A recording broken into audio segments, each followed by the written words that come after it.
Pagpalang araw sa ating lahat mga kapatid. Ako muli si Adrian Bernales ng Batch 3 at ito ang aking daily devotion.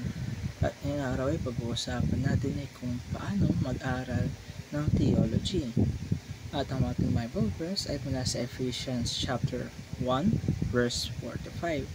Sinasabi sa ating scripture ngayong araw, according as He hath chosen us in Him before the foundation of the world, that we should be holy and without blame before Him in love, have been predestined us unto the adoption of children by Jesus Christ to Himself according to the good pleasure of His will. Itong Bible verse natin ngayong araw mga kapatid ay napakalalim, lalo na pag pinag-usapan ng predestination. Kapag narinig natin yan, madalas sumusulpot agad ang dalawang malaking panig sa theology, ang Arminianism at Calvinism. Sa simpleng salita mga kapatid, ang Arminianism ay naniniwala na ang predestination ay nakabase sa foreknowledge ni God. Ibig sabihin nito ay alam niya na kung sino ang pipili kay Kristo ng kusa at dahil doon sila ang pinili. Dito binibigyan din ng free will ng tao. Hindi tayo kinokontrol ni Lord, hindi binibigyan niya tayo ng kalayaan para manampalataya. At kung hindi tayo magpatuloy sa pananampalataya ay may posibilidad din tayo maligaw o malayo sa kaligtasan. Samantalang ang Calvinism naman ay nagtuturo ng predestination ay base hindi sa anong gagawin ng tao kundi sovereign will ni God. Pinili niya mga maliligtas before pa man tayo isinilang. Hindi dahil sa alam niyang pipiliin natin siya, kundi dahil ito ang kanyang kalooban at kagustuhan. Lahat ay ayon sa kanyang grasya.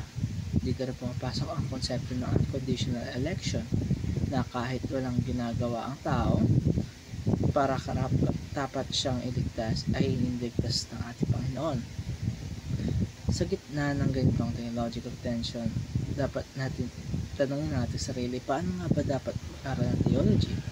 Lalo na kung ganito kahirap at napakalalim ng ating mga pinag-uusapan. Mayroon tayong tatlong punto. Unang-una ay study theology with humility. Kasi kapag inaaralan natin ng mga malalalim na doktrina tulad ng predestination, dapat nating aminin sa ating sarili na hindi natin agad-agad ito maunawahan. Mayroon tayong utak, mayroon tayong tanong at gusto natin maintindihan, pero theology is not just an intellectual pursuit. Hindi lang ito para isang quiz na kailangan natin sagutan ng tama. Ang theology ay pag-aaral ng Diyos at ang Diyos ay mas malalim, mas dakila at mas mataas sa ating kakayahang maunawaan siya ng buo. Study theology alongside fellow believers. Hindi natin kailangan aralin ito mag-isa. Mayroon tayong personal devotion time. Pero mayroong halaga rin ng pakikinig sa iba. Ang pagtanong sa mga pastor, leaders, at fellow Christian. Kapag may kausap ka, ay mas mapapalawak ang perspektiba natin. Last is study theology viewing the Bible as supreme. Ito pinaka-importante sa lahat mga kapatid dahil sa dami ng mga libro, videos, articles at opinions ng iba't ibang scholars ay balik at balik tayo sa Bible. Hindi lahat ng theological frameworks ay pantay-pantay.